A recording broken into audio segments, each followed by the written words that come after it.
Hello, and welcome here. Do you ever feel weary, not just tired in your body, but tired in your soul? Weary of the noise, the endless demands, the feeling of being pulled in 1,000 different directions by a world that never seems to rest? Do you feel the quiet ache of searching for a stillness that feels just out of reach? A harbor in a relentless storm.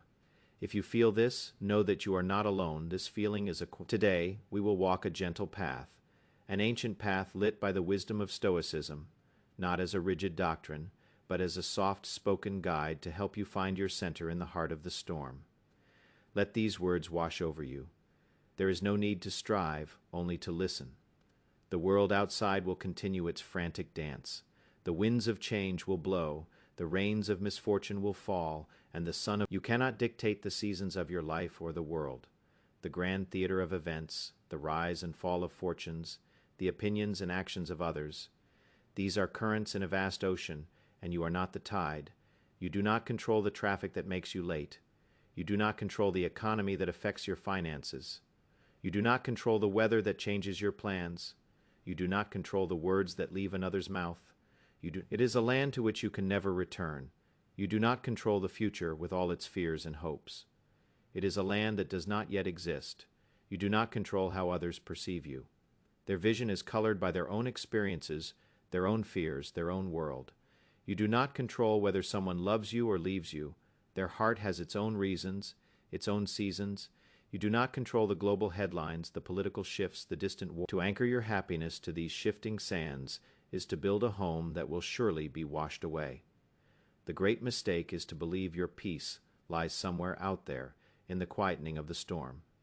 But the storm will not quiet for you. Its nature is to rage. The great wisdom is to realize that the harbor you seek is not a place, but a state of being.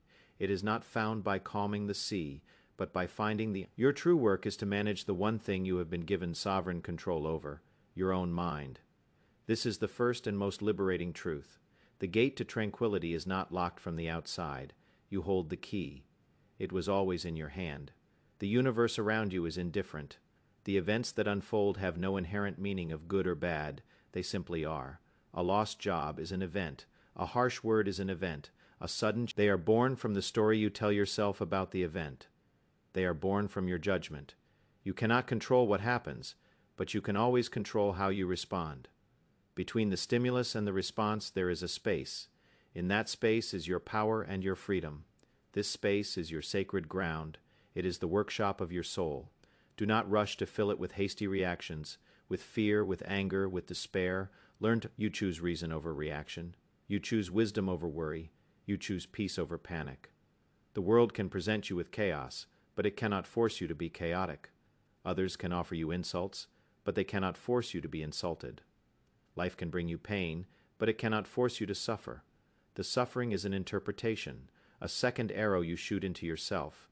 The first arrow is the event. The second is your judgment about it. You decide which thoughts are given entry and which are turned away at the gate. You decide which feelings are entertained as honored guests and which are simply observed and allowed to pass. Do not be a servant to passing whims and fleeting emotions. Be the calm, discerning monarch of your own mind. This is not about building walls of indifference. It is about cultivating a garden of resilience, a garden where the soil is so rich with self-awareness that it can take the rain of any misfortune and use it to grow stronger. Your power does not lie in changing the world, but in changing your relationship to it. When you change the inner, the outer loses its power to disturb. Let go of the illusion that happiness is a destination you arrive at when all your external problems are solved. Happiness is a way of traveling. It is the peace. Stop wrestling with what is. The river flows in one direction. You can fight it and tire yourself to the point of drowning, or you can learn to swim with the current, to navigate its twists and turns with skill and grace. The things you cannot control are your teachers. They teach you humility. They teach you acceptance. They teach you to focus your energy where it truly matters. When you feel the pull of anxiety about the future, the past is a memory. Only this moment is real, and in this moment you have everything you need to be at peace. Your mind is like a clear lake. The winds of external events will create ripples on the surface. That is natural, but you are not the ripples. You are the deep, still water beneath. Learn to identify with the stillness, not the disturbance.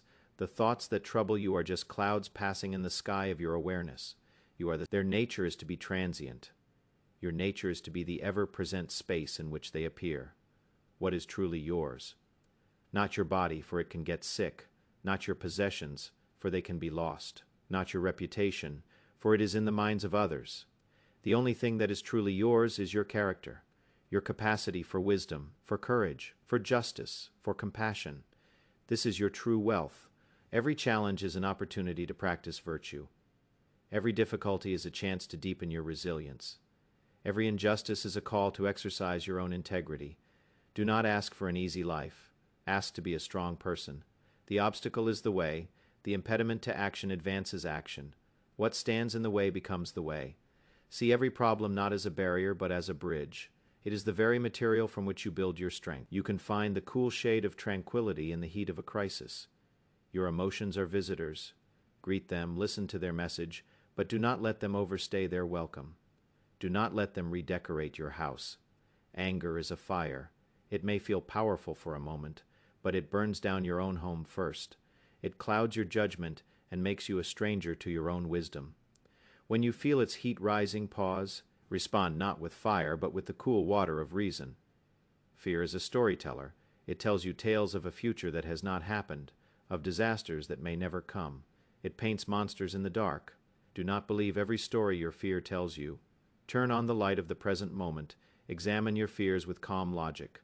Most of what you fear will never come to pass, and for that which does, you will find the strength to meet it when it arrives.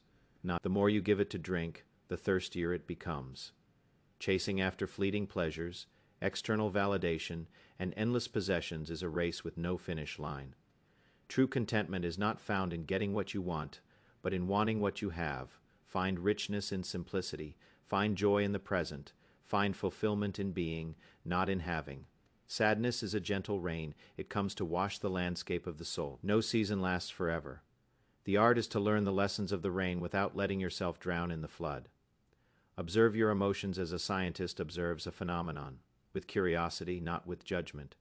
Where does this feeling live in my body? What thought is it connected to? What is it asking of me? By observing, you create distance.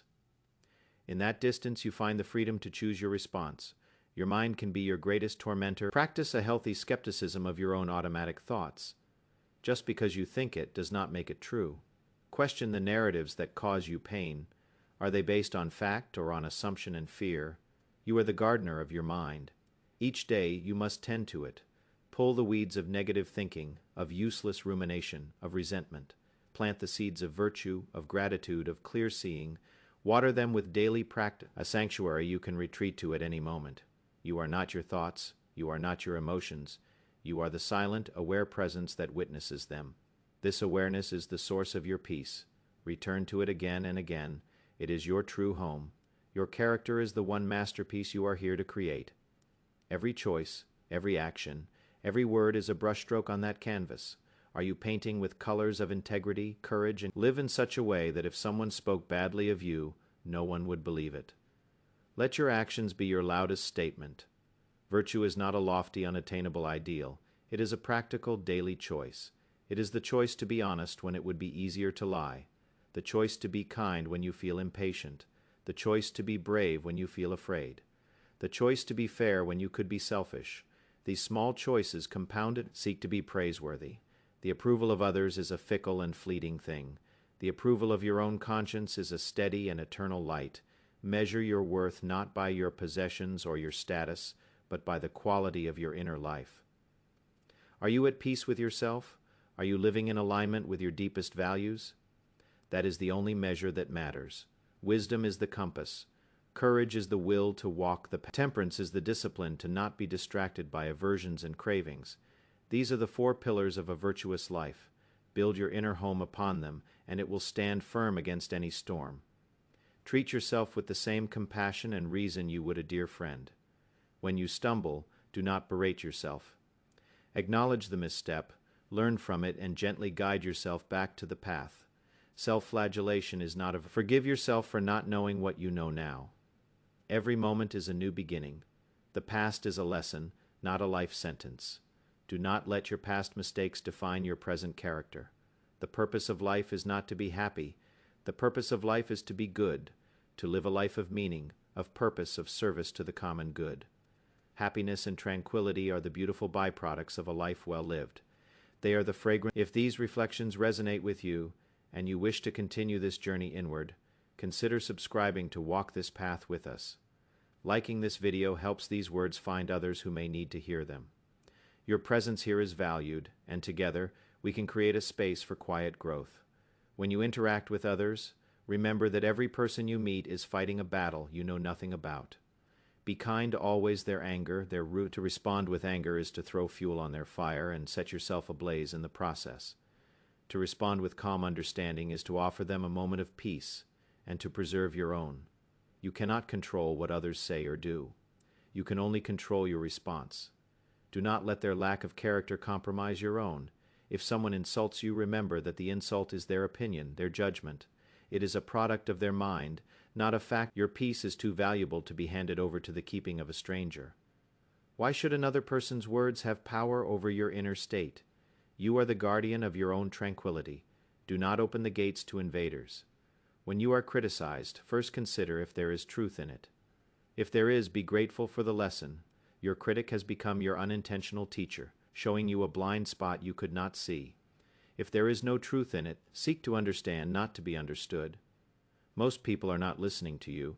They are waiting for their turn to speak. They are filtering your words through their own experiences and biases. True connection comes not from being right, but from offering a compassionate ear. In forgiving others, you are not condoning their actions. You are freeing yourself. Resentment is a poison you drink, hoping the other person will die. Forgiveness is the act of cutting those chains and choosing to walk forward into the light. Unburden, do not expect others to live up to your ideals. Expect them to be human. They will be flawed, inconsistent, and driven by their own fears and desires, just as you are. To expect perfection in others is to set yourself up for constant disappointment. To offer them grace is to find a path to peace. Your kindness should not. The virtuous act is its own reward. The sun does not shine for applause. The tree does not offer shade for payment. Let your goodness be just as natural, just as unconditional. The best revenge is to be unlike the one who performed the injury. Do not lower yourself to their level. By responding with integrity and grace, you win the only battle that matters, the battle for your own soul. Remember that we are all connected. Like branches of a single, to work against each other is to work against nature itself. Find your place in the human family and play your part with dignity and love. Fate is the thread of your life, woven into a grand tapestry you cannot fully see. Some threads are golden with joy, others are dark with sorrow. You did not choose the threads, but you choose how to wear the garment. You can fight the pattern, tear at the fabric, and live in a state of constant struggle. This is amor fati, the love of one's fate. It is not a passive resignation.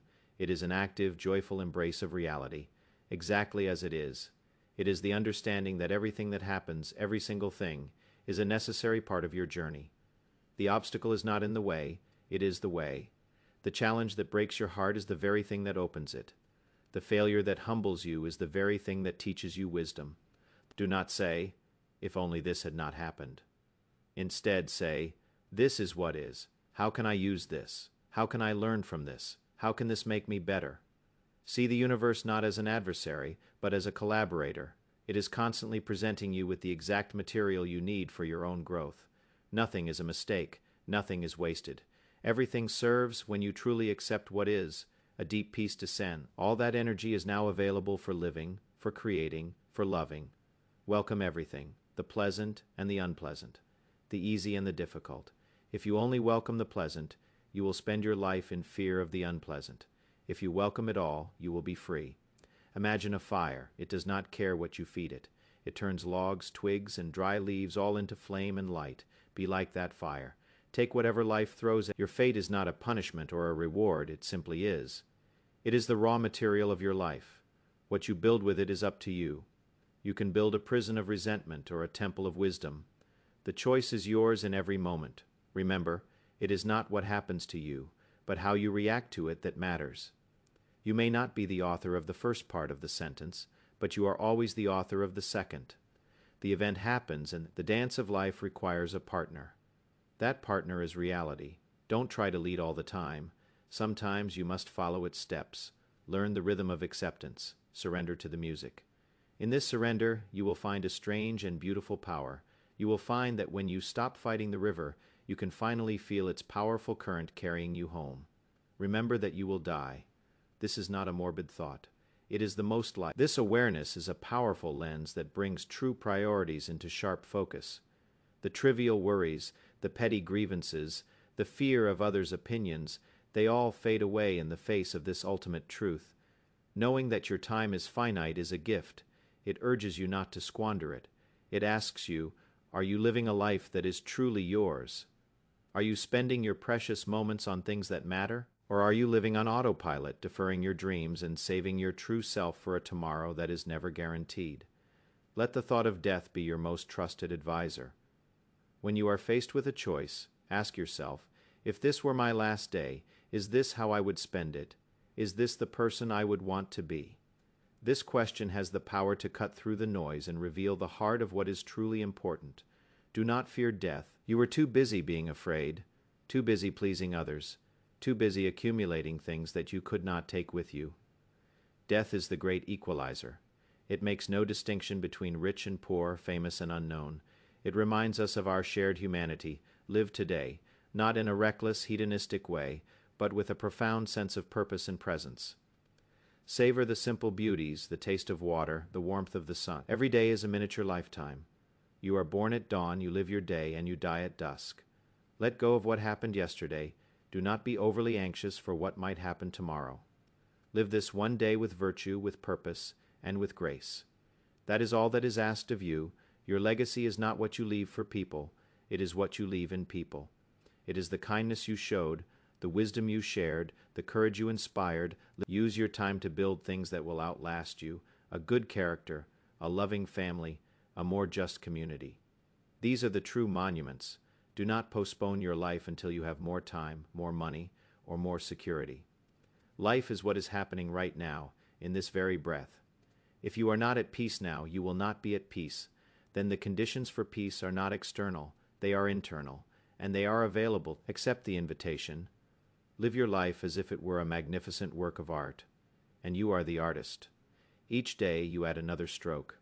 Make it a stroke of beauty, of intention, of love. In the end, what will matter is not how long you lived, but how fully. Finally, understand that all this wisdom points to one thing, the creation of an inner citadel, a fortress within your own mind, a place of unshakable peace and tranquility that no external event, no matter how chaotic or terrible, can ever breach. This citadel is not built of stone and mortar, it is built of principles. It is built of your judgments, your responses, and your disciplined thoughts. It is a space you can retreat to at any moment, simply by turning your attention inward. But inside your citadel you are safe. You are the commander. Nothing can touch you there without your permission. Building this fortress takes daily practice. It is the work of a lifetime. Every time you choose to pause before reacting, you add a stone. Every time you question a negative thought, you reinforce a wall. Every time you respond to a challenge with virtue, you strengthen the foundations.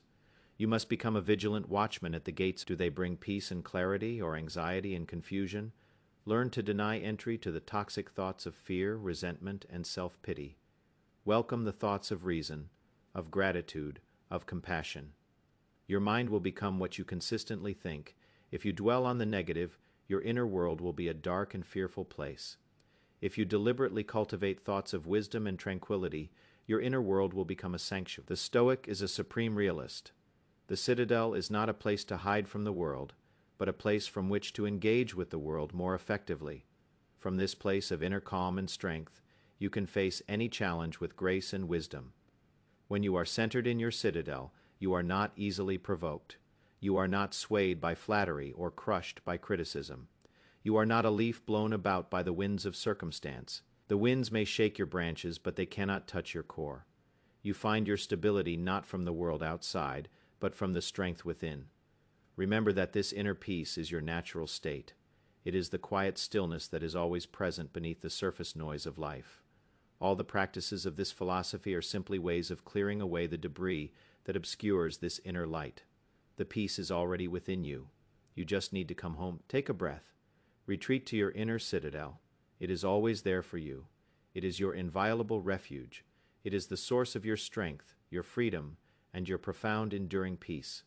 I hope these words have brought you a measure of peace. They are seeds planted in the garden of your mind. Tend to them.